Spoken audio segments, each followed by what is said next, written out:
comencé a grabar. Entonces, en este momento lo que vamos a hacer con 18 estudiantes que estamos pues de asistentes a este encuentro, donde ya nosotros previamente habíamos hecho, aquí, Marilyn, por favor, colócame completico el nombre. Ya, ya lo colocaste. Sí, profe, ya lo coloqué, es que se me fue. Se echó a perder, sí. Eso, entonces ya con esto yo voy a tomarle una fotico ahora a ese chat, pues esperemos a ver si ingresan más estudiantes y con esto pues vamos a, y esto y la grabación, ya quedamos pues como con la evidencia de lo que es la concertación que hicimos. Listo. Bueno, yo el día de ayer, en este momento hay 20, pues son 40, pero los que ya acabaron de llegar, por favor, coloquen en el chat su nombre y su cédula para que nos quede evidencia de lo que vamos a concertar en este momento. Entonces, ya les había yo dicho a ustedes, nosotros previamente pues habíamos hecho un montón de cosas que era hacer talleres y demás, y habíamos dicho en el momento en que la universidad defina cómo va a ser la evaluación, pues nosotros lo hacemos. Pues tenemos en cuenta esas actividades. ¿Qué entendí yo? Y me van a decir si estoy equivocada. Entendí que cada profesor con sus estudiantes define de qué manera evaluar el curso, ¿sí? No va a haber examen final, hasta lo que yo entendí por acá que estuve leyendo todo ese documento, lo que entendí, lo que miré, es que hasta el mayo 30 hacemos clases en los horarios establecidos. Según el Poli, del 1 de junio al 19 de julio vamos a estar presencialmente allá, cosa que no creo, pero esperemos a ver. Y los profesores concertamos temas, fechas y valores de la evaluación y solo vamos a reportar una única. Profe, disculpe, me repite lo que ha dicho que íbamos a estar presencial, ¿en qué fecha? Del 1 de junio al 19 de julio, o sea, Mm. mes y medio más o menos. Eso pues está, Profe, pero igual, una, también había como medio leído, era que si no llegábamos pues a la presencialidad íbamos a acabar de todo eso. no se hiciera. Yo lo que no creo es que lleguemos a presencialidad, o sea, el semestre se acaba, que esto tampoco es virtualidad, porque esto no es virtualidad, la virtualidad ya le he dicho que es una cosa muy diferente. Yo lo que pienso es que nosotros terminaremos así el curso, como estamos en este momento, porque no creo que, pues bueno, esperemos de todas maneras qué va a suceder, pero indiferente a estas fechas, digamos que el semestre se acaba o las clases se acaban el 19 de julio, ¿sí? Para que nosotros tengamos los contenidos completos. Y lo que tenemos que hacer nosotros estudiantes y profesores, concertar la evaluación. Y el profesor ya no va a reportar examen parcial, examen otro parcial y una nota del 50, sino que se reporta una única nota. Entonces, ¿qué les propuse yo a ustedes? Les propuse lo siguiente. Nosotros ya habíamos tenido un quiz con una actividad de recuperación, que ustedes yo creo que es el único grupo favorecido que tiene ya la, la calificación, ya se las di, ¿sí?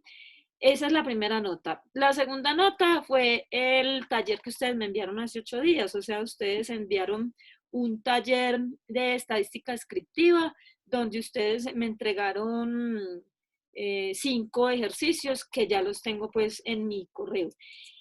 ¿Qué es la otra? Esas serían 2 notas.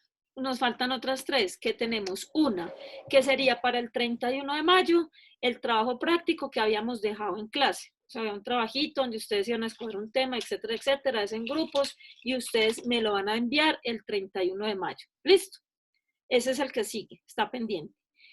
Ahí en la plataforma virtual del Poli hay un taller de probabilidad que está ya montadito ahí, váyanlo haciendo, que yo ya de pronto les digo, entréguenme el punto tales, tales y tales, o entréguenmelo todo, o como les hice con este, que la idea es pues que ustedes practiquen y tengan, pues realicen ejercicios respecto a lo que vimos. Y va a haber otro, bueno, ese sería para entregar el 15 de junio. Y por último, ya el 30 de junio, nosotros tendríamos otro taller que todavía no lo he querido montar pues para no generar confusión, otro taller donde vamos a tener lo que es valles y distribuciones de probabilidad. Entonces, esa es como lo que tenemos para concertación. Yo creo que si alguno no está de acuerdo, pues no lo puede decir. Vamos a mirar por aquí, todos que me colocaron sus cédulas y sus nombres, listo. Pregunta. Sí, respuesta. Con respecto al taller de la semana pasada, si uno por algún motivo no lo pudo enviar o no lo envió, entonces ahí cómo vamos, pues porque la concertación todavía no se había establecido. Sí, ay, no, de hecho ni siquiera es por eso, de hecho es porque algunos no habían podido ingresar, por ejemplo hay algún estudiante que me ha escrito, creo que el Poli les está ayudando con computadores o con internet, que no habían tenido accesibilidad a las clases, entonces algunos pues que me han escrito les he dicho que me lo envíen, porque básicamente es tener la evidencia pues de que ustedes sí están trabajando. Entonces si alguno ha tenido dificultad me lo envían a más tardar el jueves, ¿sí? A más tardar este jueves pues para no desatinar con los otros compañeros que ya lo hicieron, pero entonces hasta el jueves les doy placito a los que no me lo habían enviado para que me lo envíen.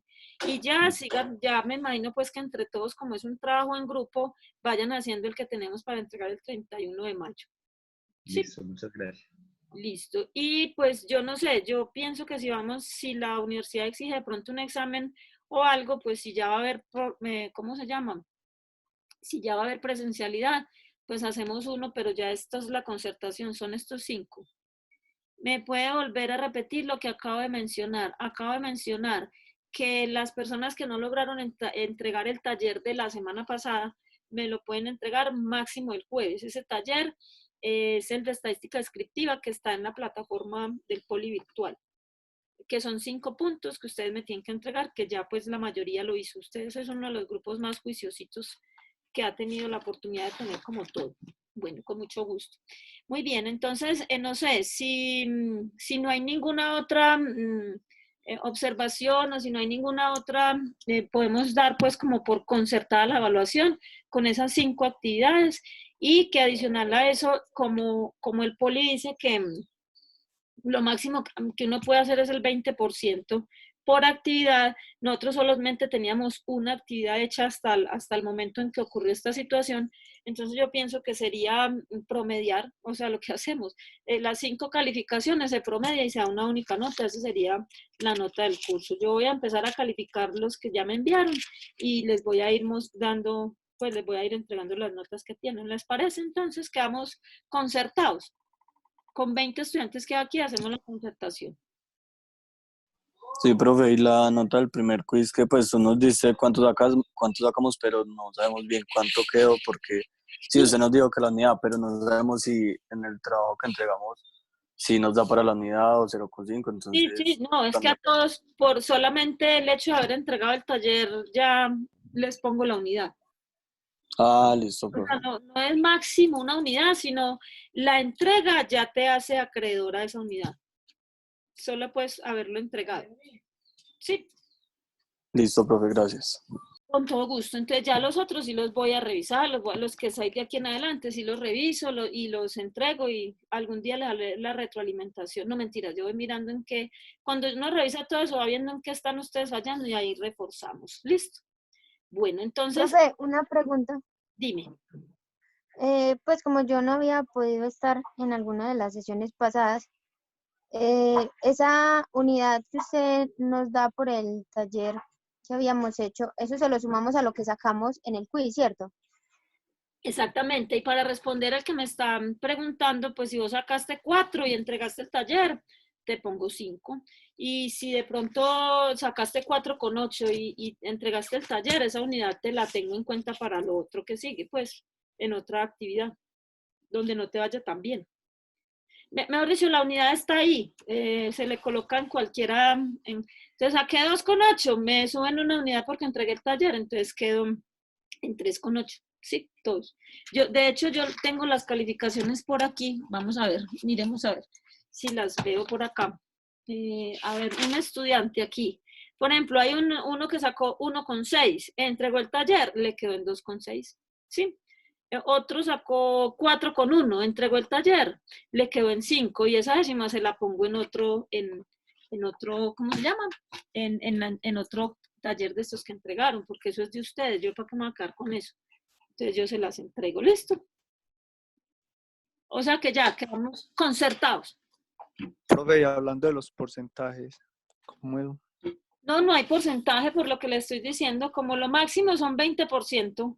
Entonces, cada unidad, cada actividad sumaría el 20%, o sea que ahí nos daría el 100%. ¿Qué se hace? Se suman las calificaciones y se promedia, eso es lo mismo, ¿sí o no? O sea, si en el primero acabaste 2,8, en el segundo 3, en el tercero 4, en el cuarto sumamos todo eso y se divide entre 5 y esa es la calificación, porque esa es exactamente lo mismo. O sea, cada actividad va a tener el mismo valor. No podemos darle otro valor diferente porque lo máximo que podemos tener es 20%. Entonces, lo que les decía, no, que es que venga, que es que este trabajo es más tedioso, más pesado, más de todo, dele más porcentaje.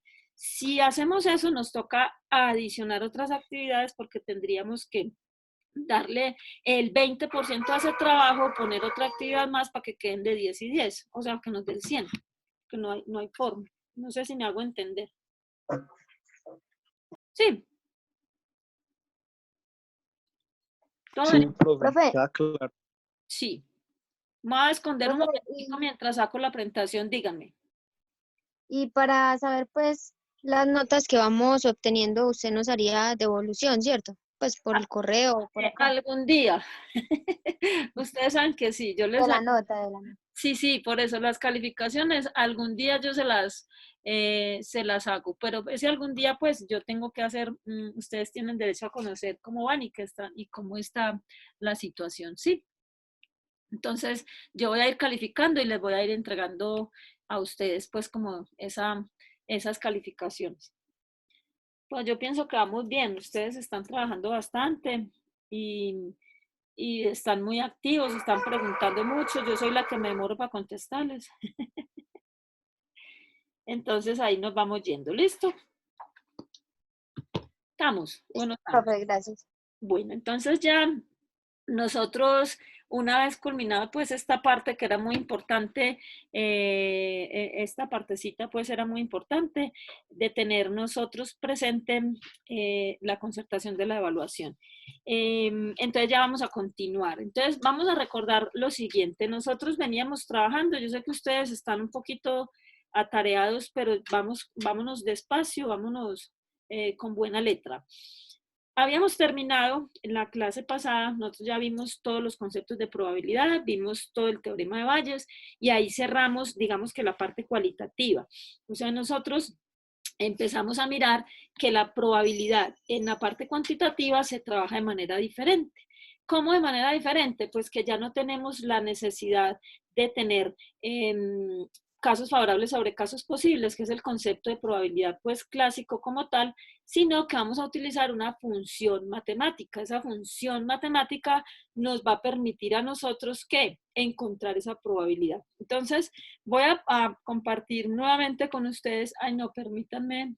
No, ¿verdad? Esto se guarda con todo el chat. O sea, ya cuando estamos grabando la clase, queda guardadito el chat para que quede la evidencia.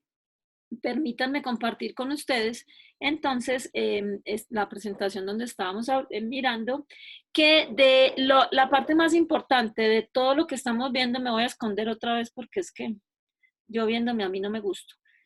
Acá. Entonces, cuando nosotros estamos hablando de probabilidad en una variable cuantitativa, recuerden que ya nos interesa, por ejemplo, en este caso, donde estamos hablando solo de variables discretas, entonces, ¿qué es lo que nos interesa a nosotros? Nos interesa encontrar la probabilidad de que ocurra un número exacto o de que ocurra un número mayor, menor, mayor o igual, menor o igual. Enseguida lo vamos a hacer, pues, a desplegarlo en el tablero de una manera más práctica. Entonces, miren ustedes que nosotros adicional estamos diciendo que en una función de probabilidad lo que vamos a encontrar es la probabilidad de que mi variable X tome un determinado valor, ¿sí? Entonces, hicimos este ejemplito donde nosotros estábamos viendo esto. Tenemos el número de hijos por familia, vemos que el resultado que yo voy a obtener cuando estoy haciendo esta medición siempre será un número. Entonces, número de plantas por hectárea, número de personas que ingresan por hora, etcétera, etcétera. Siempre cuando yo voy a hablar de una variable cuyo resultado al medir es un valor numérico, estoy hablando de una variable aleatoria, discreta. Si ese valor es entero, y continua si ese valor es con decimales. Entonces, ¿qué va a suceder? va a suceder que para yo poder encontrar una probabilidad necesito tener una función de probabilidad. Entonces, miren las que acá tenemos las dos. La primera, esta es f de x minúscula y esta, cuando ya hablamos del acumulado, es f de x mayúscula. Entonces, ¿qué sucede? Vamos a hacer otro ejercicio acá. Acá tenemos, lo vamos a hacer. Miren lo que les decía yo, esta es f de x, aquí ya lo vamos a presentar de esta manera. ¿Qué es x? Número de hijos por familia. ¿Qué es f de x? La probabilidad de que se presente este resultado. O sea que 0.04 es la probabilidad de tener exactamente 3 hijos. O sea, la probabilidad de que una familia tenga exactamente 3 hijos. ¿Y qué es 0.92? Es la probabilidad de que una familia tenga 2 hijos o menos. O sea, tengo f de x minúscula, que es la que calcula probabilidades exactas, y tengo f de x mayúsculas, que es la que calcula probabilidades acumuladas. Entonces, cuando estamos hablando de las funciones de probabilidad, recuerden que les decía, no importa por qué método nosotros encontremos una probabilidad. ¿Qué es lo que tenemos que tener en cuenta? Tenemos que tener en cuenta que esta probabilidad debe cumplir con los axiomas. Entonces, ¿cuáles son esos axiomas? El primer axioma es que la probabilidad de cualquiera de estas es un número entre 0 y 1. Y otra es que el espacio muestral, la probabilidad que ocurra todo el espacio muestral es 1. Entonces acá están como esas probabilidades en esa función. Y adicional, es una cosa muy importante, es que en una variable discreta podemos encontrar probabilidades exactas. Listo, eso es importante que lo entendamos porque en las continuas no es posible, así como lo decíamos. En las continuas no es posible que usted calcule la moda por la forma como se encuentran los datos. Pues en las variables discretas, perdón, en las variables continuas no podemos encontrar. Acuérdense que en las continuas la probabilidad de que un bombillo dure exactamente 3 horas no lo puedo encontrar. En una continua encuentro que dure más de 3 horas, menos de 3 horas, pero no exactamente 3 horas. Aquí sí tenemos esta función de probabilidad que es la que nos da valores exactos y esta acumulada que nos da valores, nos da la probabilidad hasta ese valor. Los gráficos pues son básicamente para entender que cuando yo encuentro probabilidades, miren lo que les decía, acá tenemos la probabilidad de que x sea 0, de que x sea 1 y acá pues ya vamos encontrando la probabilidad acumulada. Vamos a mirar otro ejemplito hoy. Bueno, también vimos lo que es el valor esperado, yo ya les pasé esto y también hicimos acá, ¿cierto? El cálculo del valor esperado, y es decir, ¿qué esperaría uno a futuro? Si yo tengo una función de probabilidad, entonces nosotros podemos encontrar cuál es el número esperado de hijos. Entonces, acá estamos diciendo que esos elementos se suman sobre toda la variable aleatoria. Entonces, acá también tenemos una varianza. Acuérdense que toda media tiene su medida de dispersión y es que saber si esos datos son muy homogéneos o son un tanto heterogéneos. Entonces, ya nosotros con eso sabemos que cuando yo hablo de una función de probabilidad, de una variable aleatoria, entonces ella tiene que cumplir con 4 cosas, básicamente. Primero, tiene que tener una función de probabilidad que es esta, f de x, que obviamente al calcular probabilidades cumple con los axiomas, todos los axiomas de probabilidad, pero en este momento solamente nos interesa 2, que la probabilidad sea mayor o igual que 0, o sea, f de x es mayor o igual que 0, y adicional que esté entre 0 y 1. También mi variable aleatoria debe tener una función de probabilidad acumulada, ¿sí? Que será encontrar la probabilidad hasta ese punto. También va a tener un promedio o un valor esperado o una esperanza matemática y también va a tener una varianza. Esas 4 cosas siempre las tengo que tener en cuenta cuando tengo una variable, ¿sí? Entonces vamos a hacer este ejercicio. Lo vamos a hacer, ya pues como les digo, enseguida lo hacemos en el tablerillo, pero lo vamos a hacer de una manera despacio. Entonces empecemos. Acá dice, hallemos la probabilidad de niños y niñas en familias de 3 hijos, suponiendo iguales la probabilidad de ser niño y de ser niña.